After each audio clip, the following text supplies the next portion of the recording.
Bueno,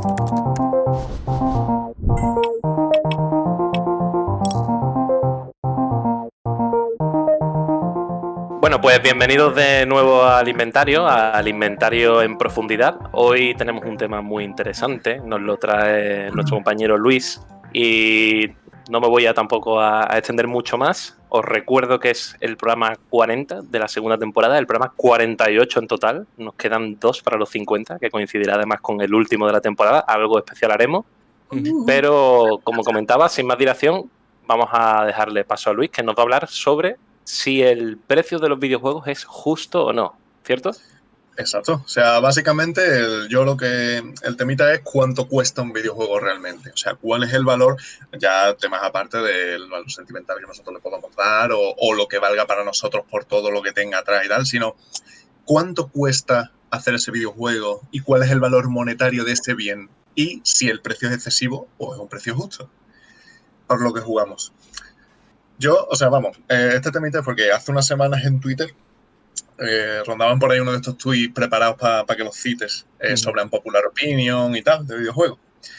Y el caso es que algunos de los comentarios y menciones que yo leía era justo sobre eso, sobre el precio excesivo de los videojuegos.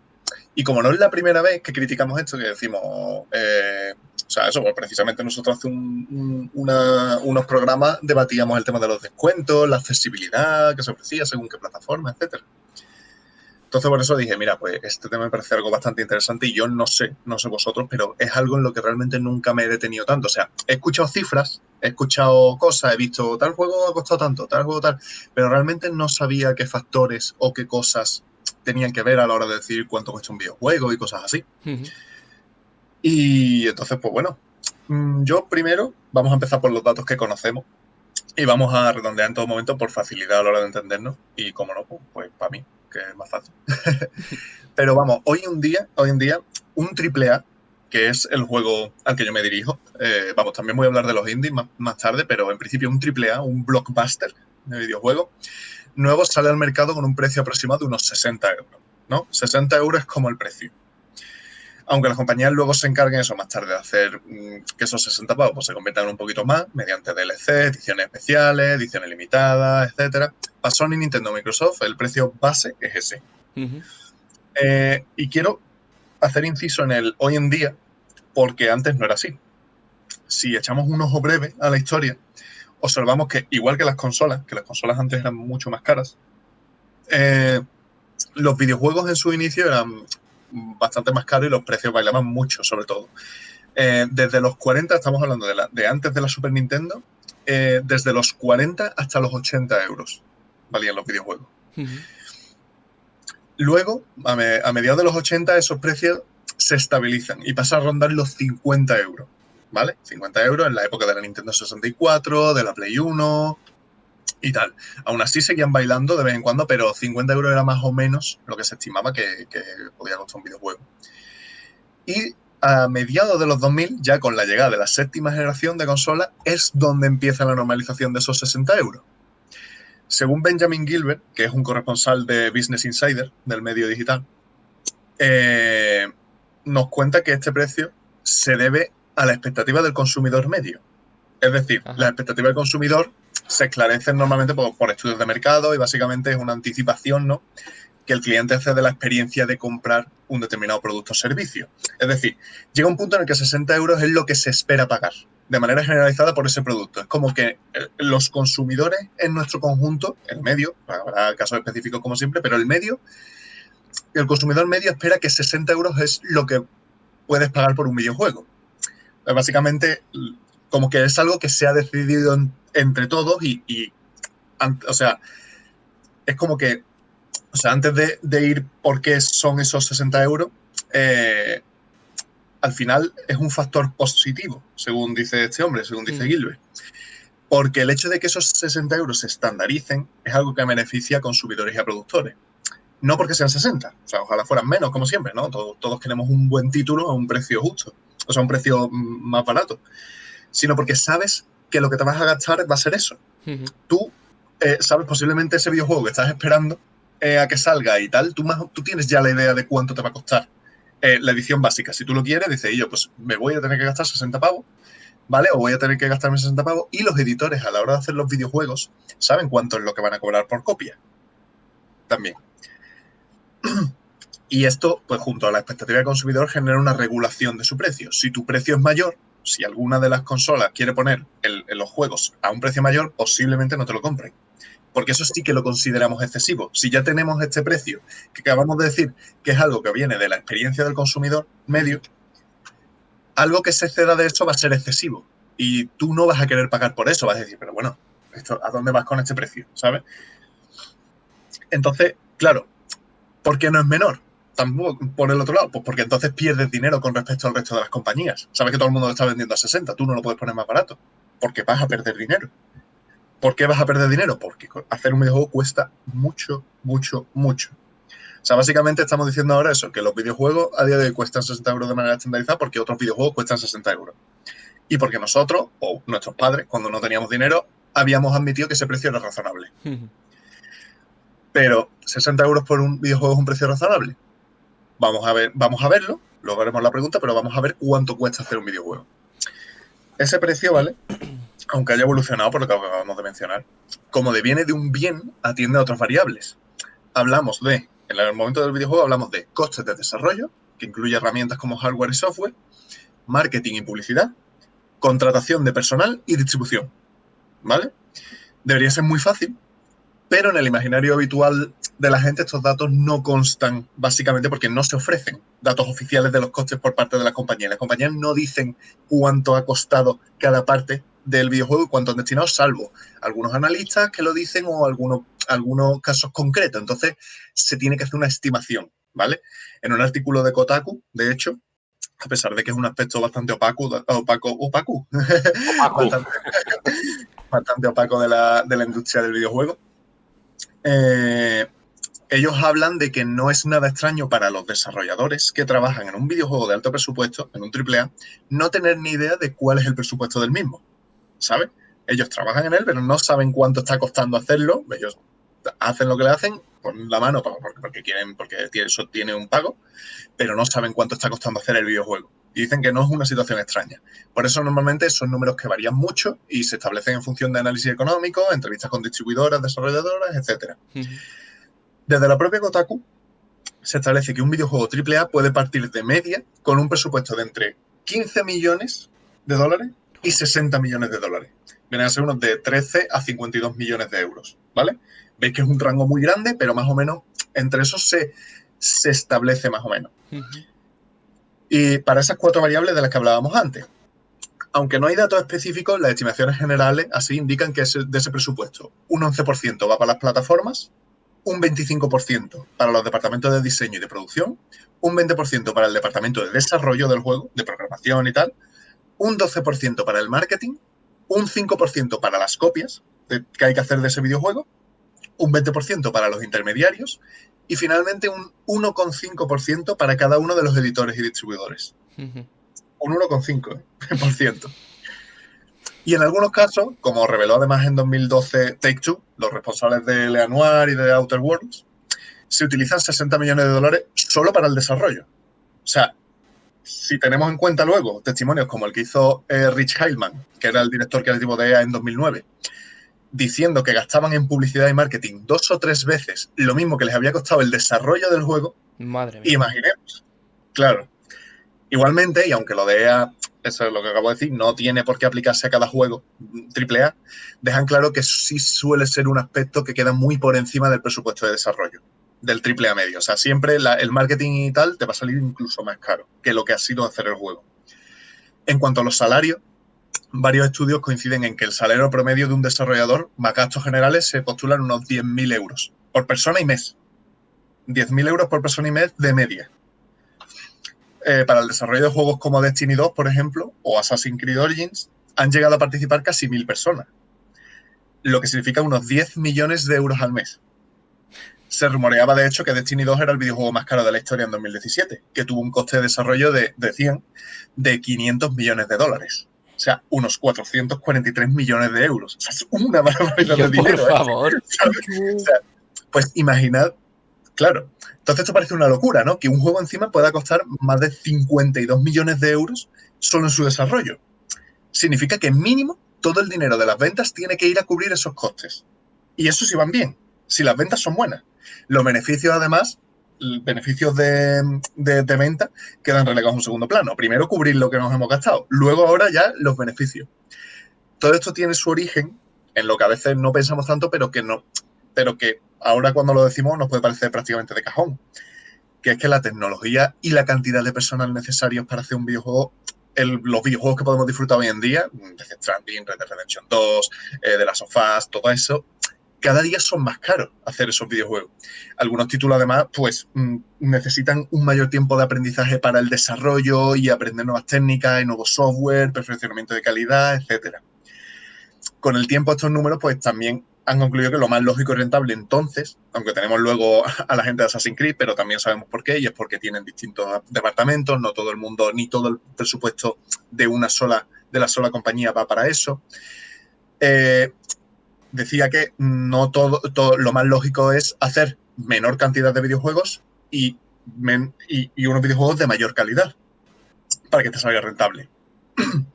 Y esto tiene un impacto interesante y es en cuanto a la innovación y a la originalidad, que aquí lo enlazo con lo que hablábamos antes de Skyrim.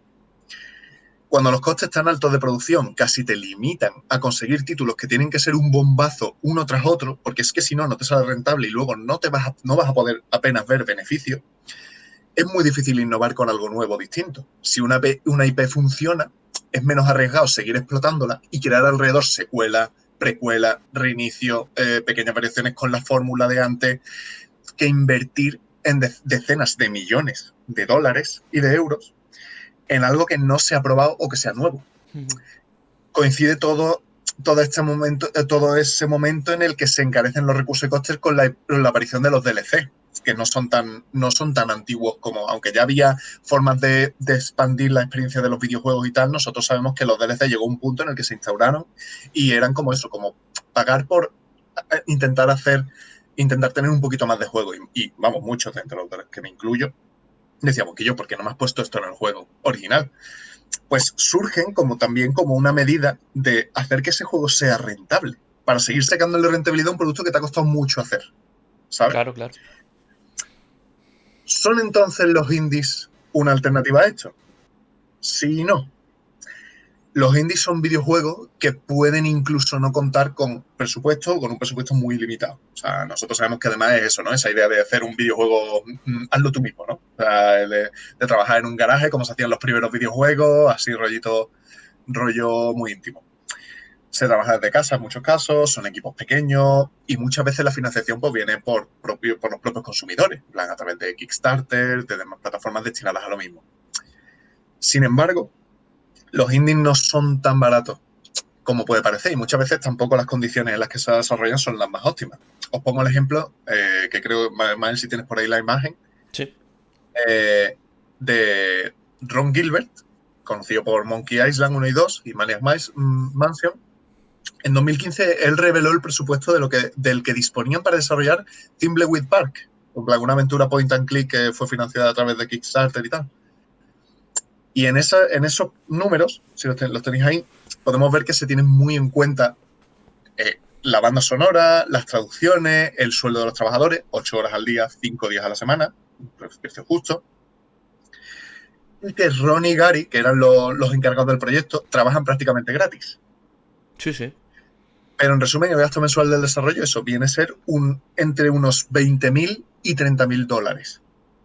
Que eso es 1 millón cada 4 o 5 meses, que normalmente es lo que tarda un juego indie en hacerse. De 3 a un año, de 3 meses a un año, dependiendo del proyecto y dependiendo pues, de todas esas cosillas. El equipo de Judge Club Games, de los que hicieron Shovel Knight, le dan especial importancia a esto, al tema del salario. Ellos dicen, ellos gastan los 10.000 dólares por persona mes que decíamos antes, que es como el estándar en la industria, y aseguran que en el mundo del desarrollo de videojuegos, cito textualmente, infravaloramos de manera criminal el tiempo y el esfuerzo de cada miembro del equipo, y que lo suyo es compensar esto sobreestimando un poco el tiempo, salarios y cantidades. Es decir, si tú quieres hacerlo bien, es rollo, y yo, vamos a dedicarle mucho tiempo a esto, tenemos poco dinero con lo que por lo menos vais a cobrar bien. ¿Qué pasa? para Shovel Knight eran 6 personas trabajando y eso hizo un cómputo total de $1.440. Eso en salarios. En los 2 años que le llevó a hacerlo. Pero la cifra que recaudaron ellos en Kickstarter era de $311.000. O sea, todo lo demás fue de su bolsillo de apretarse el cinturón. Joder. Y en estos juegos en general, como estimación general, que solo 2 años de desarrollo son eso, unos, en el mejor de los casos, $580.000 o $720.000 que van para desarrollo, sin contar con gastos extras.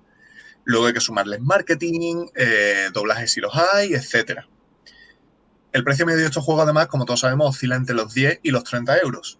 Con lo que son juegos, son más baratos que los AAA, que son los juegos que nosotros consideramos como los caros y que siempre hemos dicho, hostia, 60 pavos el juego.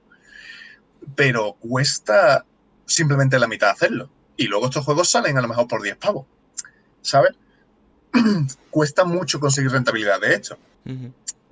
Entonces, dicho todo esto, y después de los datos que yo os he dado y de todo lo que da, que por cierto, como siempre, a mí me gusta mucho recordarlo, si alguien quiere la fuente de alguno de esos datos concretos o de todo, yo las tengo todas, son fuentes de la Forbes, del Business Insider, de Kotaku, de medios de referencia normalmente, que son de los que nos podemos al final fiar porque no tenemos a nadie a quien llamar y decirle, oye, ¿esto cómo va? Claro. Pero que si alguien quiere las fuentes, las podemos pasar.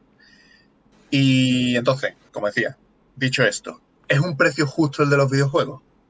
Yo voy a empezar mojándome, ya que estoy hablando y tal, y diré que después de esta indagación y de haber escuchado varias entrevistas y haber leído todas estas fuentes que os mencionaba, yo diría que sí, pero que depende del título concreto, como ya me gusta especificar normalmente, porque hemos visto que hay mucha variedad, ¿no? En cuanto a presupuestos y distribución, no hay unas cifras exactas, solo estimaciones entre las que se mueven. Y estos 60 euros, al ser un precio que hemos estimado entre todas y todos, como dice, es un precio más o bien orientativo. Es decir, hay títulos importantes que no llegan a esos gastos y compañías que a lo mejor tienen mucho más dinero. Con lo que no llega a estar de todo justificado el estándar, que a ellos no les cueste tan poco y a otras personas tanto. Y a eso voy. Luego hay títulos, videojuegos que cuestan mucho más en su desarrollo y que es un privilegio poder jugarlos a 50 o a 60 euros sabiendo además que en unos meses tendrán descuento de oferta. ¿Sabes? Que digamos, hostia, es que a mí me ha costado 60 pavos, pero este juego tiene tela.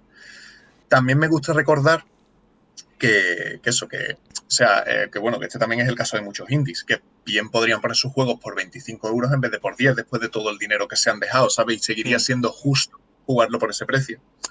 Al final los videojuegos deberían ser accesibles para todo el mundo, pero no podemos olvidarnos de que además de un bien final, aunque a veces por los DLC pensamos que no, como decía, económico y de consumo, es sobre todo un bien considerado normal de lujo superior, que no es un bien de primera necesidad. Me refiero, tú cuando quieres un videojuego es porque tienes una renta que te lo permite, ¿sabes?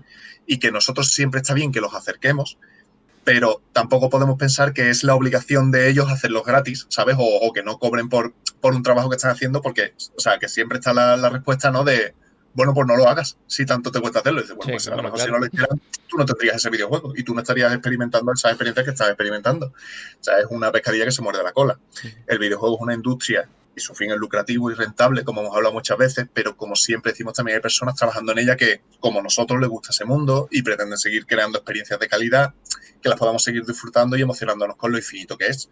Y ese trabajo y ese esfuerzo, pues, tiene que pagarse. Total. Yo veo bien que se normalicen los precios, porque estaba pensando mientras comentabas todo esto que, por ejemplo, la industria del cine, sí. La entrada de una película al cine te vale lo mismo, vayas a ver una película AAA en este sentido, es decir, una película de Hollywood, claro, que haya costado 400, 500, 600 millones de dólares, a que vayas a ver una película independiente cuya producción pues haya ascendido, no sé, a 500.000 euros. Y vale exactamente lo mismo. Además, creo que también les sirve para tener, al menos a ellos, pues unas expectativas de lo que se va a vender, que siempre son estimaciones, por supuesto, pero bueno, para recaudar un poco para saber lo que van a recaudar por ahí. Y también es interesante que lo que tú decías, que claro, que es que eso es una estimación media, porque hay videojuegos que tienen que pagar licencias, la licencia es un dineral, o hay videojuegos que la licencia puede ser simplemente la voz de un personaje o el rostro de un personaje, o música, etcétera. Pero también cómo se han ido modificando las cadenas, especialmente las de distribución, porque si no me equivoco, creo que también hay subastas a las compañías de distribución en los determinados países que pagan por distribuir los diferentes juegos, pues de Nintendo o de Ubisoft o etcétera. Aquí en España hay varias, por ejemplo. Y también no solamente esas compañías, sino que en los términos populares, ¿no? El jugador medio siempre dice 60 euros por este juego, más allá de que sea bueno o malo, es un CD, es una caja, un CD. Me vas a pagar 60 euros por esto, y es lo que tú decías, ¿no? De que no tienen en cuenta pues todo lo que es la producción del juego, el desarrollo, el tiempo, los trabajadores, el marketing, la publicidad. Pero claro, es cierto también que eso que había compañías en su día, esto lo comentamos hace un par de semanas con Nintendo, cuando sacamos la semana pasada, ¿no? Cuando hablamos de que Nintendo había prohibido la venta de los códigos de sus juegos en plataformas G2A, tipo G2A y tal, que decía que yo comentaba que en su día vendían los juegos mucho más caros que, por ejemplo, PlayStation. Nintendo 64 valía los cartuchos 12, 13.000 pesetas, que estamos hablando de 70 euros, 80 euros, algunos, no todos. Y los juegos de Play valían 8 o 9 mil pesetas, es decir, 50 euros. Y ellos argumentaban que su formato era más caro, la producción de su formato era más cara. Claro, también ahí las compañías creo que pecaron en su día un poco de esto, y de que también el jugador pues haya siempre relacionado lo que es el formato físico con el coste de un videojuego. Pero bueno, no sé, me parece muy interesante todos los datos que ha sacado, Luis. No, o sea, la verdad es que nunca me lo había preguntado y digo, coño, pues a lo mejor así también podemos valorar otras cosillas cuando vayamos a pensar en que es un precio excesivo o tal, o no, a lo mejor después de haber escuchado esto decir yo, pues a mí me sigue pareciendo que es un precio excesivo. A mí también me resulta súper interesante todo lo que has dicho y sobre todo esa conciencia que tenemos últimamente de eso, de querer siempre la rebaja, de querer siempre el precio mínimo y si no, no me lo compro, ¿no? Que quiera que no, es una forma de quitarle valor a un producto que ha costado mucho hacer. Y que si hay alguna... O sea, si hay que desvalorizarlo porque si no, no puedes acceder a él, que sea a través de acuerdos como eso, como está pasando con el Game Pass o como pasa con la tienda de Epic, que son acuerdos ya entre ellos que, mira, yo te cubro las posibles ganancias que tú vayas a tener, ¿no? Y a cambio, pues, doy el juego gratuito pues durante una semana o durante un año o durante X, ¿no? Pero ese desarrollador no está perdiendo dinero realmente. Y el juego está de forma o más asequible o gratuita directamente al servicio del consumidor, ¿no?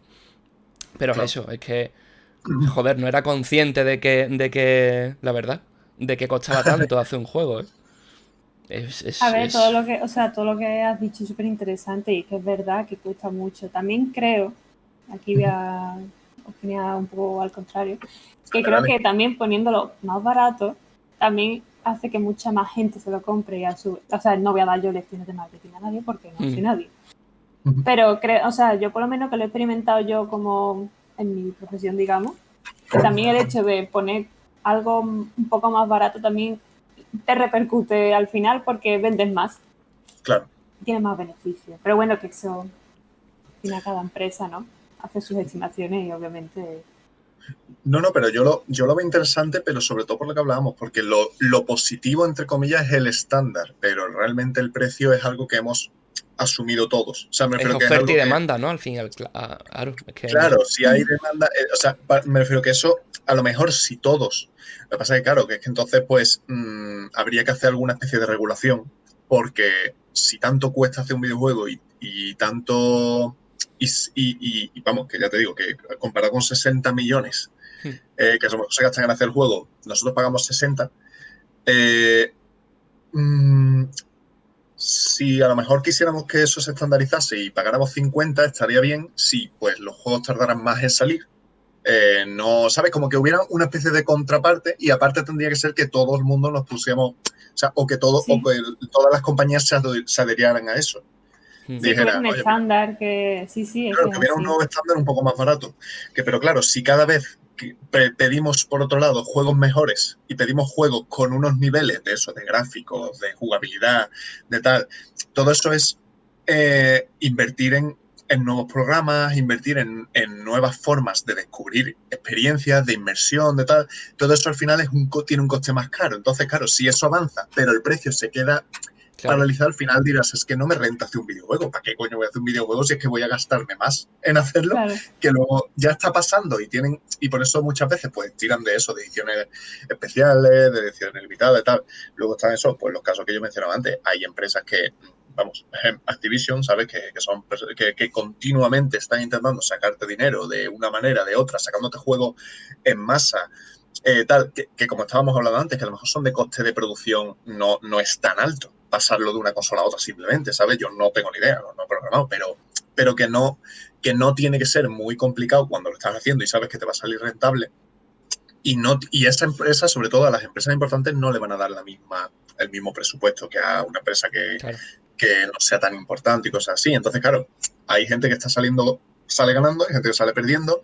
Nosotros como consumidores, simplemente pues eso, es el precio que hemos asumido que es justo, pero, o que es adecuado por un videojuego, pero yo después de haber visto todo esto, creo que, coño, pues la verdad es que me puedo dar con un canto en los dientes por jugarlo a 60 pavos y que no haya una compañía que me los ponga a 70, otro diga, no, es que este me ha costado mucho, este juego son 100 pavos, lo siento.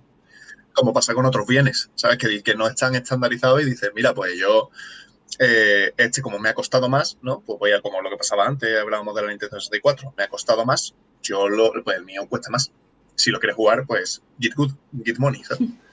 Claro. El problema también puede estar, y por generar un poco de debate, en que ahora desde hace unos años hay modelos de negocio diferentes en los videojuegos. Ya no solamente es la venta sin más de un videojuego, sino como tú comentabas, pues los DLC, pero también tenemos los free to play y luego tenemos juegos que son AAA, que también tienen sistemas de negocio que se asemejan a los del free to play, con pases de temporada, con objetos descargables, con objetos que son ventajas competitivas.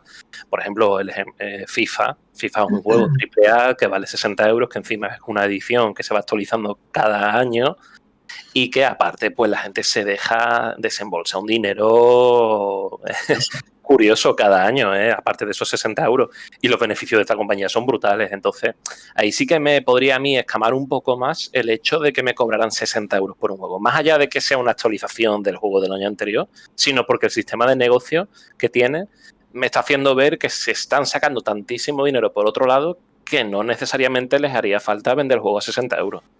Claro. Ahí sí, por ejemplo, lo diferenciaría de lo que viene siendo pues, un juego más de un jugador de historia, como puede ser Death Stranding o como puede ser The Last of Us. A ver, beneficios al fin y al cabo las grandes compañías tienen, porque así es como se mantienen y tienen ya una trayectoria de vida bastante larga, ¿no? Pero sí que es verdad, es que no sé, el hecho de bajar el precio de los juegos para mí me resulta muy peligroso por eso, porque se desvalúa el valor del juego. Y al fin y al cabo es un producto cultural con el que creo que hay que tener el doble de cuidado. O sea, debería haber algún límite impuesto casi gubernamentalmente, ¿vale? Rollo Unión Europea o como lo quiera extralimitado, ¿no? Pero que los videojuegos tengan un mínimo y un máximo, ¿vale? En plan de, oye, de 10 euros no puedes bajar y no te puedes tampoco exceder de 70, ¿sabes? Ahí muévete. Porque es que si no pasa eso, que o bien se devalúa, o bien, como dice Luis, oye, me da la gana de poner el juego a 100 pavos. Y yo te digo una cosa, a día de hoy, con el hype tan grande que se crea por algunos títulos, porque no han querido dar el paso, pero un Cyberpunk, en vez de ponértelo a 60, te lo ponen a 75 solo, y hay más de uno que lo compra, ¿eh? Lo que pasa es que habrá estudios de mercado que, como decía también María, si lo pones más caro hay menos gente que te lo compre, entonces habrán hecho sus estudios y seguirán viendo que 60 euros es la cifra mágica en la que hay X número de consumidores, ¿no? Por tanto de precio y les sale bien la curva. Pero hay un mercado que es el de los libros que hace lo que tú has comentado con el tema de los descuentos, que no permite más de un 5% de descuento sobre el precio original. Es que es protección del producto. Y luego, por otro lado, ya han dicho, que os lo comentaba antes, que para estos juegos de nueva generación lo más probable es que, como hay que desarrollar mucho, lo que decía Luis también de aprendizaje de esos programas, nuevos software, etcétera, es probable que suba un poquito de precio. Se estaba comentando que mínimo unos 5 euros van a costar más caro. Y es que es normal. Es que es normal, o sea, el problema, y ahora ya nos metemos en ámbito general de la sociedad, es que todo va subiendo de precio, como es normal. La inflación. Eso, exactamente. Pero los sueldos no. Entonces, claro, obviamente nos va pareciendo cada vez más caro. Pero bueno. Sí, de hecho, Kotaku, vamos, también la puedo pasar por aquí si queréis. De hecho, creo que la tengo por aquí. La voy a pasar por el esto. Hace en un mismo artículo, pone una lista de cómo ha cogido 150 juegos de referencia y ha ido poniendo los costes de producción de cada uno a lo largo de los años sin tener en cuenta la inflación y tal, pero se puede ver perfectamente como eso, como los primeros juegos costaban alrededor de 1 millón o de 2 millones y tal, y ya pues estamos hablando de eso, de las cifras que yo os estaba diciendo. Claro. Y es básicamente por eso, viene de la mano de lo que te gastas en el personal, en la tecnología que usas, ¿sabes? Y todo eso. Entonces, claro, es lo que hablamos siempre, si nuestra renta sigue siendo la misma también, pero luego, pues, esas cosas van avanzando, pero tú a la vez tienes que hacer tu juego rentable, porque como quiero hacer un buen juego y quiero hacer juegos de calidad, y la gente no quiere que yo haga 25 juegos iguales, quiere que haga a lo mejor 3 o 4, 5, 6 cada generación, pero muy buenos y que sean chulos y que al final es un bien reutilizable, que tú puedes jugar varias veces, que no, ¿sabes? Que son todas esas variables las que también a veces hay que tener en cuenta, que tú no es que pagues 60 pavos por algo para un ratete. Igualmente tú solo puedes jugar todas las veces que quieras, algunos te presentan más rejugabilidad que otras, pero es algo que luego con el tiempo también se ha ido arreglando, con el tema del nuevo juego plus, de partidas que a lo mejor en tu tercer run te dan otras cosas, distintos finales, todas esas cosas que hacen eso, que dices, oye, te estás gastando esto, pero es un juego de más largo y que te va a ofrecer una rejugabilidad importante. Claro. Sí, al final también un poco está empujando el tema del juego como servicio. Porque al final, si te sale más barato un año, 40 euros, claro, pagarte un juego, al final tienes acceso a prácticamente, yo que sé, tienes ahí juegos para toda tu vida, por 40 euros al año. Es que el juego pues, yo como creo que servicio también va un poco de la mano. Claro, es que el juego como el servicio yo lo veo bien, el hecho de que te vayan cobrando a lo largo del tiempo, si tú quieres, claro, obviamente. Si han sido juegos pioneros, es decir, si estás experimentando con nuevas tecnologías, ahí sí lo veo bien porque le estás quitando el límite de los 60 euros normales, pero lo estás ampliando por otro lado y le estás como... bueno, le estás dando dinero por básicamente la aventura de lanzarse y desarrollar algo nuevo, ¿no? Eso lo veo bien, la verdad. Porque es que, o sea, estoy viendo lo del Destiny 140 millones, me cago en la puta, ¿sabes? O sea... ¿cómo recuperas eso? Que no sea poniendo cosas de pago dentro del juego. Con el límite de 60 por copia es complicado. O sea, tiene que vender muchísimo el juego. Claro, pero vamos, que aún así no es raro el juego que llega a vender. Vamos, no es raro el AAA, me refiero, pero por eso tiene que ser, sí, es como una especie de... yo entiendo que tiene que ser eso, rollo. Y yo, vamos a hacer este juego, pero es que tenemos que hacerle un bombazo, porque tenemos que vender más de... O sea, tenemos que vender, si queremos recuperar la inversión a 60 pavos el juego, tenemos que vender mínimo 1 millón de copias, ¿sabes? Y que vaya bien y bueno, si es más, mucho mejor. Pero que claro, que al final es eso, como que te pones el planteamiento de hacer un juego y dices, vale, pues si lo haces tienes un bombazo. Claro. Si no, no te va a salir rentable y bueno, de hecho eso, luego hay compañías también daban datos no sé si era en Kotaku o en la que os he dicho antes, en Forbes, que daban datos de algunas compañías que habían caído que no habían podido hacer frente a las deudas y se habían volatilizado. De hecho, os voy a decir el nombre exacto. Lo tengo por aquí. Pero sí, o sea, es que al final es eso, es muy complicado, es meterse, pues como en todos los proyectos, ¿no? Es decir, vamos a hacerlo, pero sabemos el riesgo que tiene. Y luego imagínate a la hora de elegir fecha para el lanzamiento, porque claro, has invertido durante 5 años esa cantidad de dinero y ahora te va a coincidir con otro proyecto que lleva desarrollando 6 años otra compañía en el mismo mes. Y la gente no se va a comprar los dos porque no tiene dinero. Va a elegir Eso uno. le pasó el otro día que te lo comentaba a ti, Manu, ¿Sí? el otro día que nos vimos, le pasó a Microsoft cuando estaba con Xbox 360 en Japón, que la primera fue un absoluto fracaso de ventas allí y quiso adaptarse a los jugadores de nipones, porque sabéis que el jugador nipón es muy diferente del jugador occidental en cuanto a gustos, y fichó a Akira Toriyama, entre otras figuras, para hacer el Blue Dragon. Y el Blue Dragon no funcionó muy bien en ventas porque coincidió con la salida de Wii al mercado.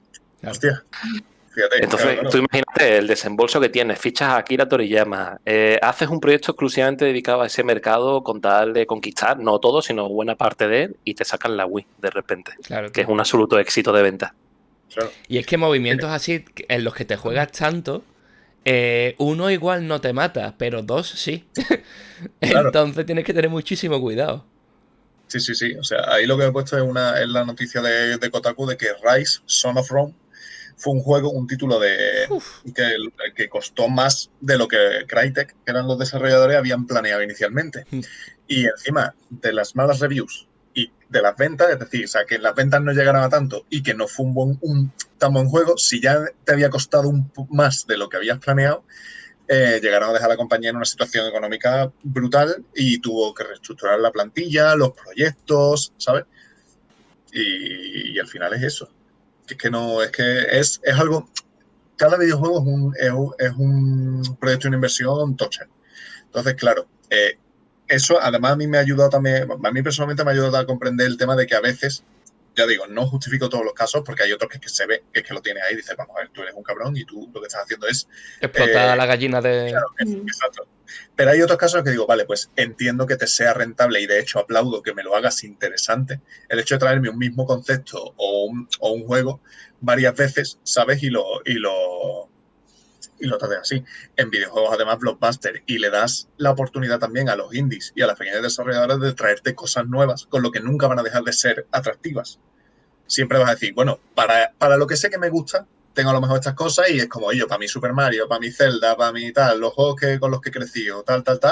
Y ahora me voy a poner también a ver qué es lo que me traen nuevo las nuevas mentes, ¿sabes? Y Claro. la gente que está apostando por cosas nuevas y por cosas tal. Y encima ya decimos, aunque te cueste igualmente un montón de pasta hacerlo, son gente que te lo está poniendo a un precio mucho más barato de esos juegos, que tú, como sabes además que te van a gustar y sabes que es un proyecto gordo y que son cosas tal, y dices, bueno, para eso tendré que apuntar 60 pavos, para estos menos de 30. Sí, además es que es lo más inteligente, ¿no? Tener unos juegos a lo largo del tiempo que sean eso, estables, ¿no? En cuanto a el mismo concepto, sé que es una apuesta segura. Y de ese dinero ya invierto en cosas un poco más locas y que sé que me pueden salir bien o mal. Y básicamente así voy tirando. Exacto. No, y ahora sí que podemos afirmar que Kojima es un absoluto loco con Death Stranding. Hombre, Sí, Kojima, sí. es que muy arriesgada. Kojima, tú imagínate Sony con los huevos aquí, en plan, ¿vale? Porque es Kojima. Bueno, porque Kojima, también... pero tú estás seguro, ¿no? De que esto va a salir bien, ¿no? Es que... Seguro, Kojima, pues sí es. Pues muy interesante, muy bien, Luis, sí, de sí, verdad. Sí. Me encanta. Leemos los Además, comentarios, Luis... vamos. Sí, a ver qué nos han comentado. Pero, ¿qué ibas a decir tú? Perdón. No, que digo que siempre se nota que eres periodista, tío, porque traes siempre datos, fuentes, un proceso de investigación detrás. Exactamente, un tío muy profesional. No, hombre, coño. Muchas gracias, hombre. Dice Norte, la cultura tiene mucho detrás que el consumidor no ve y no valora. También tenemos una responsabilidad de educar de esas cosas como creadores, claro. Total. Y hablo conociendo el lado musical de la cultura, pero desde luego se aplica a los videojuegos. Es así, o sea, la música pasa de una manera muy parecida. Que al final también, pues, con asunciones de precios, con la gente que dice que es precios desorbitados y que 20 pavos por un CD que estamos hablando, pero cuesta mucho hacerlo también luego. Claro. Y todo lo que es el proceso, el procesar el sonido, todo. Es que Es que es increíble. 20 pavos por un CD es mucho, pero luego vete tú a una cabina de grabación a ver cuánto cuesta la hora. Es Coño, que... o sea, muy bien traído como siempre Luis con las cifras de la fuente. Muchas gracias, Martín. Claro, es que eso es. Con 20 pavos por CD es palmar pastas casi seguro. Pues sí, por desgracia. Pero esto al Es el final mercado. es una Es el pesquilla que se muerde la cola todo el tiempo. Es como... Yo creo que al final todo esto, lo del servicio, los juegos como servicio, yo creo que va a ser el futuro ya por el sentido también Sí. económico, todo. Es al final como más sentido va a tener porque... Y al final estás acercando, o sea, yo los juegos los considero cultura, al final lo estás acercando más a la gente. Cuanto más gente lo conozca, más gente tenga acceso a su vez, más gente lo va a comprar y así. Lo que Yo pasa creo que también poniendo los juegos, o sea, poniendo los juegos tan caros, yo creo que también, o sea, yo lo entiendo obviamente, pero no Sí, sé, pero como que tengo ahí un poco por una parte es como creo que si se acercaran más a la gente, también a su vez habría más ventas, ¿sabes? Pero es que eso son... Sí, sí. Eso Sí, depende pero claro, porque es esos una son los- curva. Claro, O sea, claro, que... tú sabes que lo bajas y dices, claro, vendo a más gente, sí, pero ¿cuánta gente me hace falta como para llegar al precio de 60 que yo quería poner? Sí, sí. ¿Sabes? Que a lo mejor no me llega, igual se lo compran 10 personas más. Vamos, que yo no estoy diciendo de poner los juegos a 10 euros, cosas así. Claro, Tampoco. no. No. Pero que, claro. Lo que pasa Pero que eso. igual aquí me Claro. meto en una opinión completamente impopular, pero para mí el juego como servicio está más cercano a lo que es el producto en sí mismo que a un bien cultural. Que Sí, pueden ¿no? coincidir, ¿eh? Que pueden coincidir ambos. Sí, Y ya es sé que que también siempre... son un poco las dos cosas. Sí, Son yo como sé que es Netflix. muy... Son como Eso es. Netflix. Pero, o sea, porque es bueno de Cultural y a por la sí. vez. O sea, yo el juego como servicio me gusta. O sea, es algo positivo, bueno. Lo que pasa es que se le ha querido dar tantas vueltas de tuerca mal. O sea, se ha ejecutado de una forma tan mala que de vez en cuando tira un poco para atrás. Es que yo lo que digo es ¿Sabes? que una cosa que es un sacadinero, y no lo digo de manera despectiva, lo digo en que estás pagando continuamente. Es que saca dinero ya de por sí es despectivo. Porque, Es que... claro, pero porque tienes esa experiencia de haber jugado algo y que te estén bombardeando con, en plan, micropagos. Y con ahora el pase de temporada, ahora no sé qué, no sé cuánto. Es como, tío, así no. ¿Sabes? Es que si quiero ver un cuadro y ahora me planto en el Prado o en el museo que sea y me enseñan el recuadro pequeñito de abajo a la izquierda y me dicen, mira, si quieres ver la figura principal del cuadro tienes que pagar 17 euros más. Y ahora lo abres tal y dices, uy, qué chulo, pero se ve difuminada la cara. Y dicen, bueno, si quieres ver la cara, que esté bien, Claro. pues son 25 euros más. Eso Y ahora sería, tú dices, eso bueno, sería pero- una mala forma. Sí. La buena Claro. forma sería dejarte ver el cuadro y que si pagas un poco más es un tazo de estos de los que le das así la vueltecita y tiene otra imagen. ¿Sabes? Es algo adicional. Exacto, o sea, yo creo y ya lo enlazamos con con lo que hablábamos hace tiempo de los DLC y tal, es que tú no puedes tener sensación de que te han quitado un cacho de juego. Claro. Es que tú tienes que tener sensación de que has jugado un juego completo y que lo demás es adicional y que tú digas, o sea, siempre vas a poder pensar, bueno, pues todo lo adicional me podían haber metido aquí, pero es que antes lo que se hacía era hacer dos juegos, ¿sabes? Entonces como que ahora que tienes esa oportunidad puedes decir, bueno, pues a ti te gusta esta experiencia, es un juego en sí, la es rejugable, tiene la historia completa, tiene todo tal. Ahora, nosotros podemos seguir sacando rentabilidad a este producto y tú puedes expandir esta historia también si quieres. Es opcional, no te hace falta, no tienes por qué hacerlo. Eso es otra sensación. Y lo que dice Rubén, por ejemplo, es algo que sí, que es que te da. Vamos, a mí me pasaba con el Final Fantasy XV, que te decían de repente, bueno, pues ahora, meses después, juega la historia de los otros 4 personajes y la del villano. Decía, pero vamos a ver. Y además incluían cosas que no te habían explicado bien en el juego. Y tú, Claro. a ver, vamos a ver. Entonces, así. Tío, No, pues o yo que los la... micropagos en los juegos no los veo mal siempre y cuando no afecten a la... O sea, no supongan una diferencia entre jugadores. Sí. Claro. Más allá de un Y no componente solamente estético eso. tal. Claro. Y no solamente eso, María, sino que a veces también la empresa potencia a veces eso porque sabe que ahí donde está su fuente de ingresos principales. Puede ser FIFA. En FIFA tienen muchísimos modos de juego, pero la gente se dedica a jugar al de comprar sobres de cartas. Claro. Y al final EA lo que hace pues es promocionar más ese modo. Al final la gente juega a eso, tú quieres jugar una partida con algún colega y ves que toda la comunidad, el 90% se dedica a ese modo concreto. Y la compañía también. Y entonces pues a mí eso me echa para atrás. O sea, ya es como... Sí, es que te están empujando Sí. A eso, básicamente. Y ahí sí hay ventajas competitivas, ¿eh? Claro, Porque eso ese modo... yo eso ya lo veo mal, la verdad. Sí, Pero sí. porque es que Pero está, bueno. además que es un poco, bueno, ludopatía al fin y al cabo, ¿no? Mira, por ejemplo, Efectivamente, sí, los sí. micropagos que han dicho que Sí, le sí. iban a meter al Crash, Sí. al nuevo, dices tú, bueno, mira, son skins. Bueno, pues, a ver, parece que está un poco metido con calzado, pero al fin y al cabo es una skin, ¿sabes? Lo que tendría delito es que de normal fuera el modelado del personaje en gris, ¿sabes? En plan, con el ZBrush. Y si quieres ya el personaje completo con sus colores y tal, tienes que pagar. Hombre, eso ya sería lo diabólico, Ya. ¿no? Está feo, eso está feo. Claro. Eso está feo. O que la skin te diera, yo qué sé, puedes ralentizar el tiempo, ¿sabes? Claro, claro. Es Si que- que a mitad de juego se te pare, ostras, ¿qué pasa? Tienes que seguir Inserta pagando la moneda. para saber el final. Total. Eso ya, pues tú dices, oye, Claro. ay, Por favor, piedad, clemencia. Clemente. Pues muy interesante el tema, Luis, como te comentamos. A mí Muchas mis gracias. dieces, Sí, señor. desde luego. Por parte de todo el equipo, creo que también por Sí, por sí. la gente del chat. Me alegro, No sé si tenéis algo más que añadir Nada respecto más. a Yo nada más. algo que publicitar, Nada. algo que promocionar. me ha encantado saber las cifras exactas también que se manejan detrás de lo que es un juego, porque, o sea, como que sabemos que es mucho, ¿no? Pero no tenemos una cifra diciendo cuesta esto. Sí. Pero ya, Y parece ser que es muy difícil tener transparencia ahí. No sé por qué, porque tampoco sé cómo o sea, si te pueden atacar a lo mejor por algún lado o no, pero poco a poco, como nos estamos enterando ya de casos de crunch y tal, no tardarán en salir. O sea, pero que es verdad que eso, que existen rangos muy grandes, como he visto, o sea, de 40 millones de por medio, pero que claro, que es que depende también de videojuegos, depende de la compañía, depende de los recursos, entonces al final pues no puedes decir, no, un videojuego cuesta hacerlo esto. Tendríamos que detenernos en cada videojuego. Claro. Entonces, sí.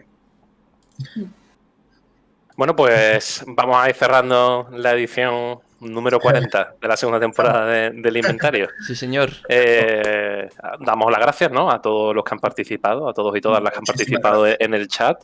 Damos las gracias, por supuesto, también a María, que ha querido de nuevo hoy aceptar nuestra petición de entrar a comentar las cosas con nosotros. a vosotros, sí. Estamos encantados de tenerte y bueno, y un saludo de nuevo a Serra, que no ha podido estar hoy aquí, pero que la semana que viene estará de nuevo con nosotros. Así que nada, Esperamos el que, programa- que haya aprovechado. unas pequeñas vacaciones. Ya sabéis que esta parte del programa se sube un poco más tarde, quien nos quiera ver, pero que se escucha conjuntamente con el audio si lo queréis escuchar en iBooks, en Spotify, SoundCloud y luego en partes separadas, por un lado el inventario lleno, que es lo que hemos comentado antes, la primera parte del programa, y por otro lado el inventario en profundidad, que lo tendréis disponible en YouTube. Así que muchas gracias de nuevo y nos vemos la semana que viene. Hasta luego. Muchísimas Hasta gracias, luego. gente. Hasta luego.